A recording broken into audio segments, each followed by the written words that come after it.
تم بالکل عقل نہیں رکھتے، عقل سے کام نہیں لیتے، تم بالکل شعور سے کام نہیں لیتے، تمہارا انٹلیکچوئل لیول بالکل ختم ہے، تم اپنے کسی بھی بات کو عقل کی کسوٹی پر نہیں پرکھتے۔ السلام علیکم ورحمۃ اللہ وبرکاتہ۔ الحمدللہ آج 29 جون 2026 کو ہماری قرآن کلاسز نمبر 17 کی اسٹوڈیو ریکارڈنگ ہونے جا رہی ہے۔ آج ہم سورہ بقرہ کی آیت نمبر 42 سے آنورڈ سٹارٹ کریں گے۔ بسم اللہ الرحمن الرحیم۔ وَلَا تَلْبِسُوا الْحَقَّ بِالْبَاطِلِ وَتَكْتُمُوا الْحَقَّ وَأَنْتُمْ تَعْلَمُونَ، اور نہ ملاؤ حق کو باطل سے اور نہ حق کو چھپاؤ جبکہ تم خوب جانتے ہو، تمہیں خوب اس چیز کا علم ہے۔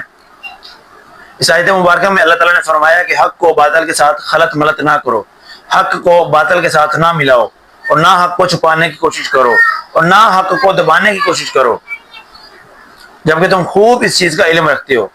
اس آیت مبارکہ کو سمجھنے کے لیے ایک پیش نظر رہنی چاہیے کہ عرب کے لوگ بالعموم ناخواندہ تھے، وہ شدید متاثر تھے یہودیوں سے۔ انہی حالات کے پیش نظر اللہ تعالیٰ نے نبی اکرم صلی اللہ علیہ وآلہ وسلم کو نبی کی حیثیت سے دنیا میں بھیجا۔ جب آپ صلی اللہ علیہ وسلم نے دعوت و تبلیغ کا کام شروع کیا، لوگوں کو اسلام کی طرف بلایا، لوگوں کو اسلام کی دعوت دی، تو سب سے پہلے عرب کے لوگوں نے آپ کی شدید مخالفت کی۔ وہ اپنا ہر سوال جا کر یہودیوں سے پوچھتے کہ آپ بھی ایک نبی کے پیروکار ہیں، آپ بھی اہل کتاب ہیں، ہمیں نبی اکرم صلی اللہ علیہ وسلم کی تعلیمات کے متعلق بتائیے۔ جب آپ صلی اللہ علیہ وسلم مکہ میں تھے تب بھی یہودیوں کو بار بار عرب کی طرف سے، عرب کے لوگوں کی طرف سے کہا گیا کہ ہمیں بتائیں۔ جب آپ نبی اکرم صلی اللہ علیہ وسلم مدینہ میں تشریف لے گئے تب بھی عرب کے لوگوں نے بار بار ایک ہی سوال کیا یہودیوں سے، ہمیں بتائیں، آپ اہل کتاب ہیں، آپ ایک نبی کے پیروکار ہیں، ایک نبی کے ماننے والے ہیں، ہمیں بتائیں کہ نبی اکرم صلی اللہ علیہ وسلم کی تعلیمات کیا ہیں۔ چاہیے تو یہ تھا کہ وہ حق قبول کرتے، وہ کہتے کہ نبی اکرم صلی اللہ علیہ وسلم اللہ تعالیٰ کے سچے بندے اور رسول ہیں، نبی اور رسول ہیں، لیکن انہوں نے آپ کی شدید مخالفت کی۔ البتہ اسلام کے خلاف انہوں نے شک و شبہات ضرور پیدا کیے لوگوں کو حق بتانے کے بجائے۔ اسی لیے پھر فرمایا گیا حق کو باطل کے ساتھ خلط ملط نہ کرو، حق کو باطل کے ساتھ نہ ملاؤ اور نہ حق چھپانے کی کوشش کرو جبکہ تم خوب اس چیز کا علم رکھتے ہو۔ وَأَقِیمُوا الصَّلَاةَ وَآتُوا الزَّکَاةَ وَارْکَعُوا مَعَ الرَّاکِعِینَ، نماز قائم کرو، زکوٰۃ دو اور رکوع کرنے والوں کے ساتھ رکوع کرو۔ نماز اور زکوٰۃ اسلام کے اہم ارکان میں سے ہیں، ہر زمانے میں اسلام کے اہم ارکان رہے ہیں۔ تمام انبیاء کی طرح انبیاء بنی اسرائیل کو بھی سخت تاکید کی گئی تھی اس حوالے سے کہ وہ لوگوں کو نماز اور زکوٰۃ کا حکم دیں۔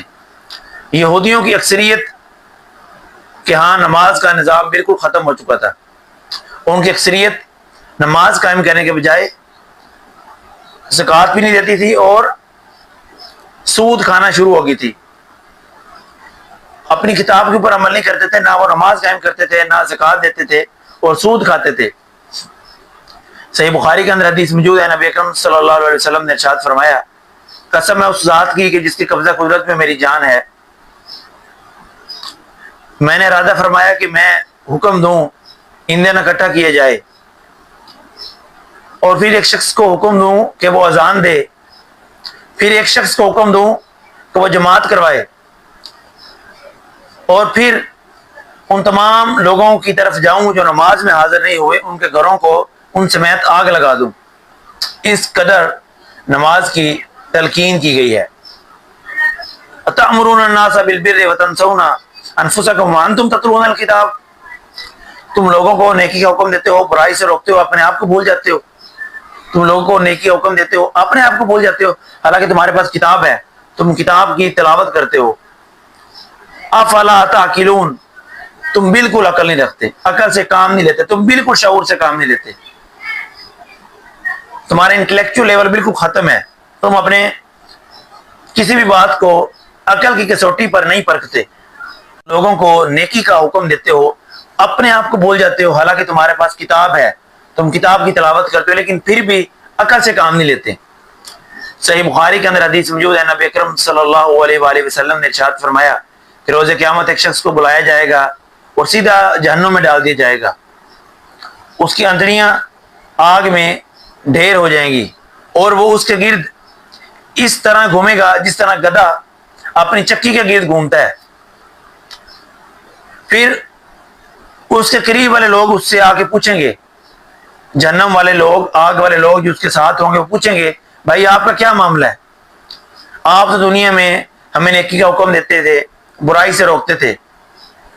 وہ کہے گا میں تمہیں نیکی کا حکم دیتا تھا، خود نیکی نہیں کرتا تھا، تمہیں روکتا تھا کہ برائی نہ کرو، خود اس برائی کا ارتکاب کرتا تھا۔ وما علینا الا البلاغ المبین۔